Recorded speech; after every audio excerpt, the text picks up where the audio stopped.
Hi everyone, today I'm going to present you about the dynamic of water rocket, which involves the impulse and momentum. Here is a model that I have made today, the water rocket model. And as we know, based on Newton's third law, when object A exerts a force on object B, and thus equal force will also exert but in opposite direction to object A. So the thrust force of this water rocket is actually use the force which produced by the water expelled from the back, from behind, the hole behind, and so will exert a force, an equal force but with different direction. So this water rocket will then goes out. First, we will fill in some of the water inside this bottle, about 2/3 of the bottle. And we will pump the air inside, so the air pressure inside the bottle will be high pressure. And then when we release the pressure inside, the pressure inside this bottle will force the air out from this bottle, and those will produce a force, which is the force that the water expel. And so based on Newton's third law, the water rocket will fly. And I will do an experiment which is to see the change in pressure in the bottle.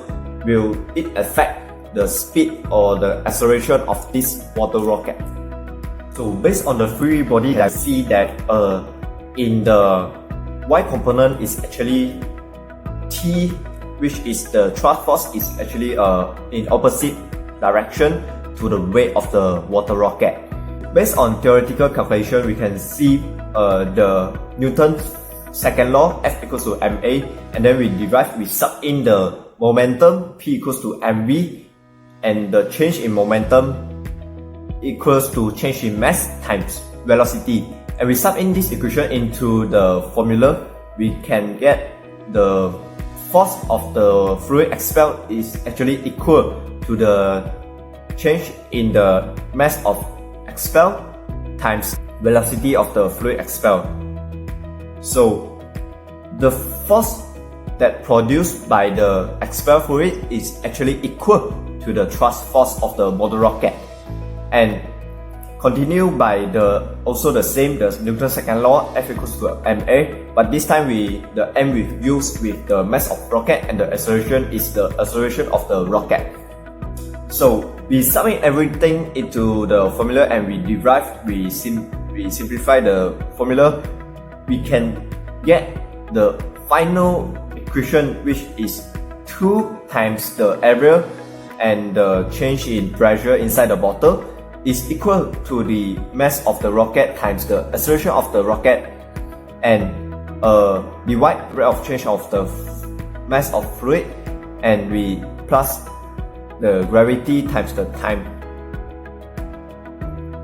From the equation, we can see that actually the pressure is directly proportional to the acceleration of the rocket. Next, we see on the result and the plot of the graph, we can see that actually our assumption is true, is correct, which the pressure is directly proportional to the acceleration of rocket, but the acceleration of rocket is decreased by time. It's because the pressure inside the bottle will decrease by time, and so the acceleration, the speed of the rocket will also decrease by time.